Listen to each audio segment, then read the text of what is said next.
Why doesn't the government want him to turn himself in? Because then they can't ask for detention. So they go and they arrest him. They arrest a guy who came to New York to turn himself in. Had clients describe MDC as hell, as the worst conditions they've been in. Sean Diddy Combs, a man who has long been known for his larger-than-life persona, luxurious lifestyle, and immense influence in the world of entertainment, is now facing the harshest reality of his life, being locked up in one of the most notorious detention centers in the country, Metropolitan Detention Center in Brooklyn. For years, Diddy, whose fame and fortune gave him an aura of invincibility, seemed untouchable. But as the truth began to unravel and serious allegations came to light, the music mogul now finds himself in a place very few could have predicted, behind bars, awaiting trial, with the very real prospect of spending the rest of his life in prison. This has to be a 100% culture shock. I can't imagine living a lifestyle of the incredibly rich and famous and then going into this very dark, impersonal, cold, austere facility. But how did a man who once rubbed shoulders with presidents, celebrities, and high society fall so far, so fast? Let's dive into what's been happening and how Diddy's world crumbled around him in the blink of an eye. Federal agents took Sean Diddy Combs into custody. He's seen in this video entering the Park Hyatt Hotel in Midtown Manhattan with others when agents from Homeland Security Investigations approach and separate him. They place Combs under arrest and lead him out the front door in handcuffs. First things first, Diddy was not just arrested and held in any run-of-the-mill facility. The Metropolitan Detention Center, MDC, in Brooklyn is a far cry from the lavish mansions and extravagant yacht parties that Diddy is used to. This place has a reputation that sends shivers down the spine of even the toughest inmates. With overcrowded cells, frequent violence, and unspeakably poor living conditions, this facility has been dubbed hell on earth by those who have survived its harsh environment. And now, this is where Diddy finds himself living day after day, with no certainty of when or if he will ever walk out a free man again. You know, I think in federal court and for these charges, they would say it's routine, but in the public realm, this is very significant, just from who we associate Diddy being and everything we've seen him do over the decades. Like you said, this is quite the downfall to go from, I mean, we saw the mansions back in March that were raided by the feds. So to go from living in those mansions to being... It all started when Diddy was arrested by federal agents on September 16, following months of investigations into serious allegations against him. As the federal prosecutor unsealed the indictment the following day, the list of accusations read like a horror novel: charges of human trafficking, coercion, and orchestrating highly disturbing events that took place behind closed doors. These accusations stemmed from years of rumors and lawsuits that had been swept under the rug, but now the truth seems to be finally catching up with him. Diddy's arrest sent shockwaves through the entertainment industry. This is the same man who built a multi-million-dollar empire, launched the careers of some of the biggest stars in hip-hop, and lived a life of untouchable luxury. His influence was global, and his lifestyle was nothing short of spectacular. Yet, the dramatic fall from grace wasn't only shocking. It was something that many people believed would never happen. Diddy had dodged so many accusations in the past, it almost seemed like he had a permanent shield of protection. But now, sitting inside one of the most brutal detention centers in the country, that shield has shattered. Every jail is bad, and some jails are worse than others. And the problem, again, is if you move him, why is he getting special treatment? And maybe he's earned special treatment. Maybe what he's done, maybe he's given so much back to his fans and to the world and to charity that maybe there's a way that it plays out in the end. But again, to go into court and say this jail is bad, move him to another jail.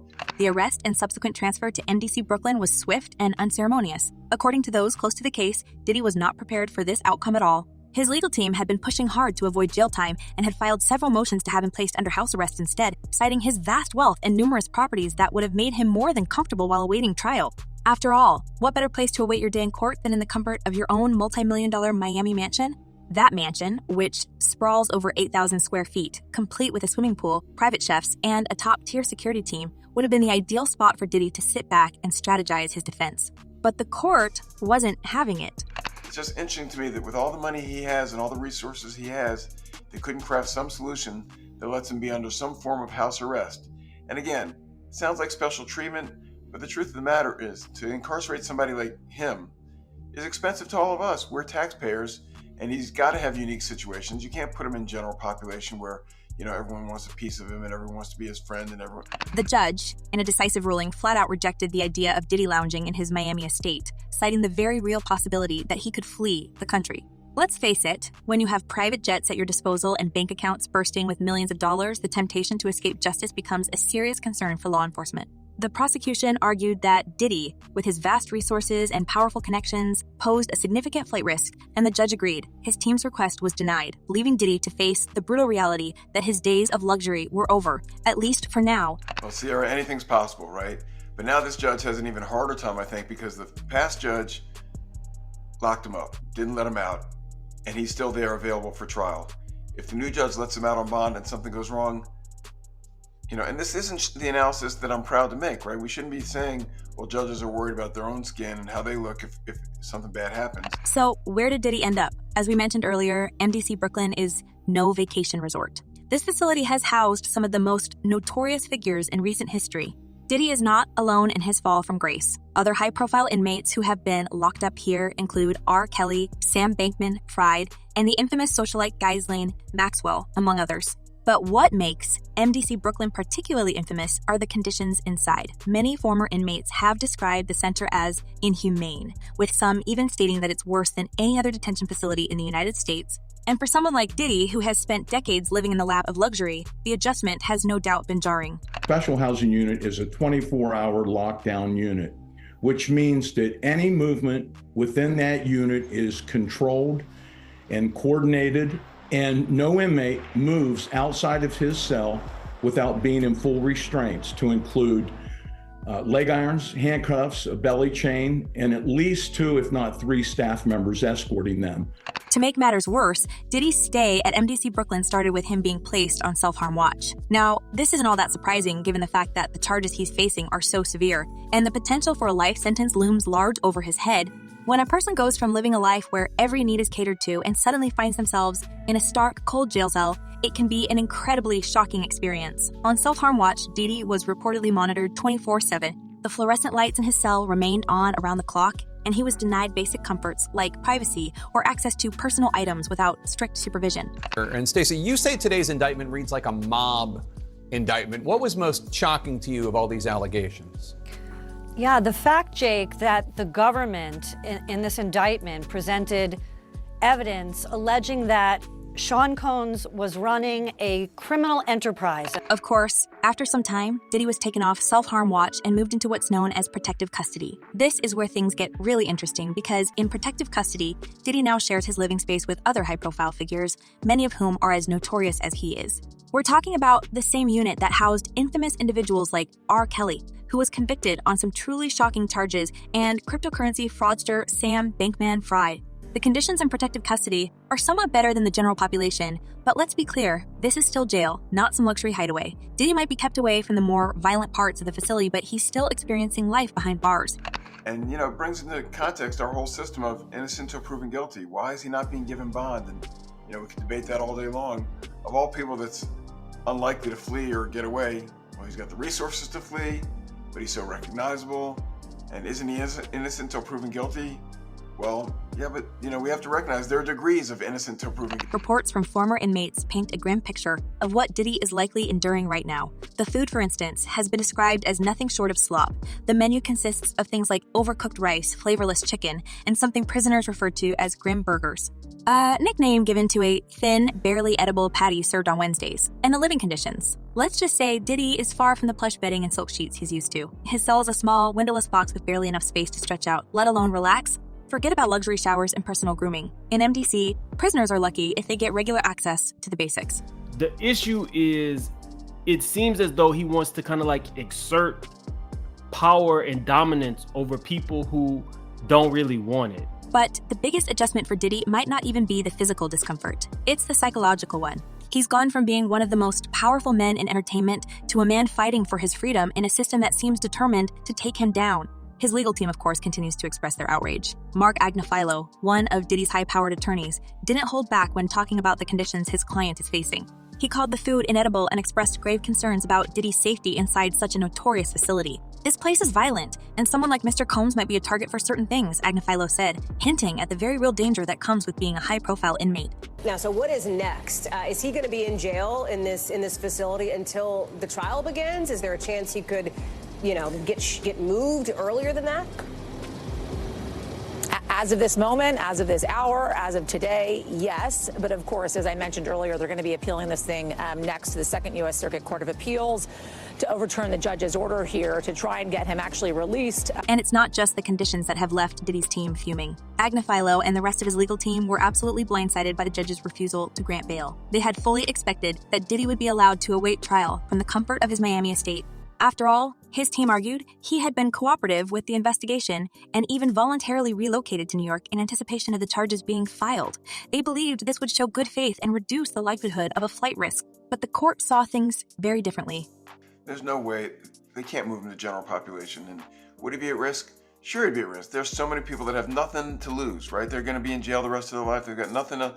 They want their 15 minutes of fame. They were friends with Diddy, or they hurt Diddy, or they Diddy, or they did. I mean, there's so many, people in jail that this would be their moment.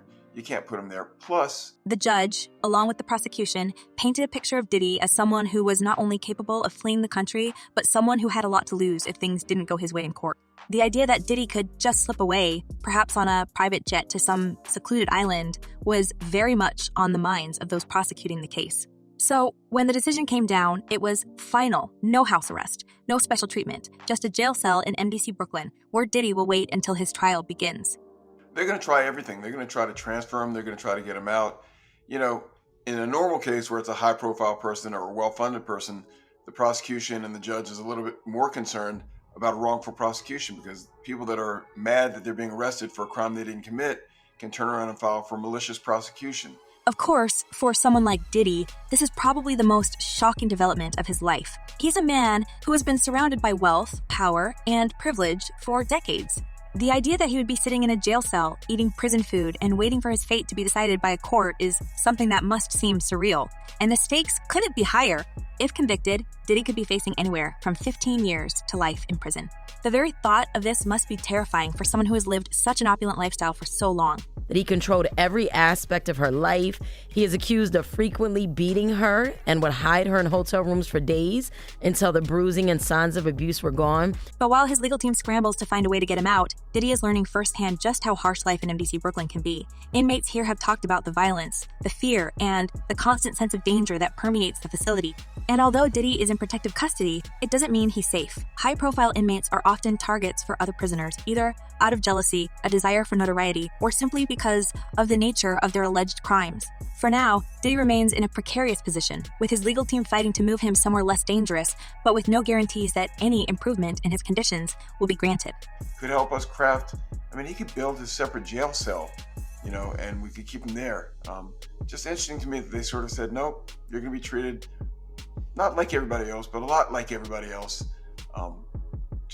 Having money doesn't do it. So I wouldn't want to be those judges. There's sort of a no-win situation for the. As things stand, Diddy's once glamorous world has been turned upside down. His court date is approaching, and while his lawyers are confident they can win this case, the reality is that Diddy is facing a mountain of evidence against him. For now, he remains in MDC, a far cry from the luxury mansions and private jets that once defined his life. What lies ahead for the music mogul is uncertain, but one thing is clear. Diddy is in for the fight of his life, and there are no guarantees he'll come out of this unscathed. Do you believe Diddy is a dangerous person? Yes. The truth is, the accusations against Diddy stretch back over decades. It's hard to believe just how many people have come forward with claims against him, and it's even more shocking to consider how he's managed to sidestep serious consequences until now. To fully understand the gravity of his current situation, we have to rewind and look at the long history of alleged misdeeds that have haunted Diddy's career. Many of these allegations were either dismissed, settled quietly, or simply brushed under the rug, but now it seems like all those years of alleged misconduct have finally caught up with him. The rumors are that Diddy was running some kind of Epstein-type deal where he was filming everybody, right? That's the rumors, yeah. I don't know that there's any proof or anything other than that. It all started back in the late 90s and early 2000s. Diddy was at the peak of his career, dominating the music industry with his record label, Bad Boy Records. He was responsible for launching the careers of artists like Notorious B.I.G., Mace, and Faith Evans. He was a kingpin in the world of hip-hop, but behind the scenes, a darker story was unfolding. There were whispers and rumors, allegations that Diddy wasn't just a business mogul, but a man with a dangerous temper and a taste for chaos. He was constantly surrounded by controversy, and it seemed like wherever Diddy went, trouble followed. replete with very, very serious and salacious allegations, including allegations that Combs had cameras throughout his home. One of the earliest accusations came from his former romantic partner, the singer Cassie, who filed a lawsuit against him in November 2023. She painted a chilling picture of her time with Diddy, alleging that he controlled every aspect of her life, manipulated her, and subjected her to disturbing experiences. According to Cassie, Diddy had a bizarre obsession with orchestrating private gatherings that went well beyond ordinary parties. She even claimed that he coerced her into situations she never wanted to be part of, all while keeping a tight grip on her personal and professional life. And in this lawsuit, he claims that essentially P. Diddy was the Epstein of the rap industry. But Cassie's claims were just the beginning. Following her lawsuit, other women began coming forward, sharing their own harrowing stories about their interactions with Diddy. Joey Dickerson-Neal, for instance, recounted an incident from back in 1991 when she claimed Diddy took advantage of her during what she thought was a casual dinner. According to her, Diddy had slipped something into her drink, leaving her vulnerable and unable to defend herself. It was a tale that echoed the stories of others, women who claimed that Diddy used his power, influence, and wealth to manipulate and control them. Well, if he really was filming everybody, I mean, he had a lot of people at those parties, right? In the wake of these allegations, it seemed like a wave of people were suddenly ready to speak up. Another woman known only as Jane Doe filed a suit in December 2023, alleging that Diddy and his former business associate, Harve Pierre, had violated her in ways that left her traumatized for years. She claimed that they had taken her to New York under false pretenses and subjected her to horrific treatment. The accusations were shocking, and yet somehow they were barely a blip on Diddy's radar. He denied everything, calling the claims outright fabrications, and continued on with his life as if nothing had happened. We all saw it posted yesterday all over our social media pages. Cassie filed a lawsuit in New York City against Diddy. Yikes. She's claiming she was stuck in a decade-long cycle of abuse. The pattern was clear. Over and over again, people came forward with accusations, but nothing ever seemed to stick. Diddy was like Teflon. His team of high-powered lawyers worked tirelessly to ensure that he never faced any real consequences. Each time a new lawsuit appeared, it would vanish just as quickly, often settled quietly out of court or dismissed due to lack of evidence. For years, it seemed like Diddy was untouchable, a man who could live his life on his terms without ever worrying about facing any real repercussion.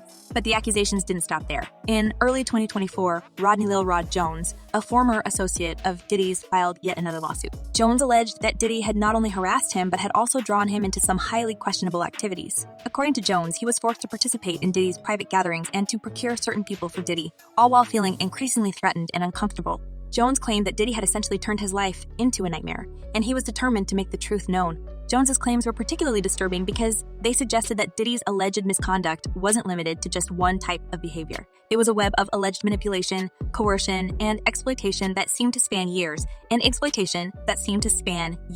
involve multiple people. And yet, even as more and more details emerged, Diddy continued to deny everything. He maintained that all of these accusations were just attempts to tarnish his reputation, nothing more than fabrications from people looking to cash in on his fame and fortune. However, by the time Jones's lawsuit hit the news, it was clear that Diddy's once unbreakable shield was starting to crack. The public was beginning to take notice, and the media started digging deeper into Diddy's past. Old stories resurfaced, and people began to question just how much they really knew about the man behind the music. As more lawsuits piled up, Diddy's team scrambled to do damage control, issuing statements that flatly denied any wrongdoing and accusing the accusers of chasing headlines. Well, either way, if you got to run to a private island because your evil doings is doing so much and they storming your house, it's one of these. Yet, despite his lawyer's best efforts, the tide was turning. For years, Diddy had managed to stay ahead of the rumors, but now it seemed like the allegations were too numerous, too credible to ignore.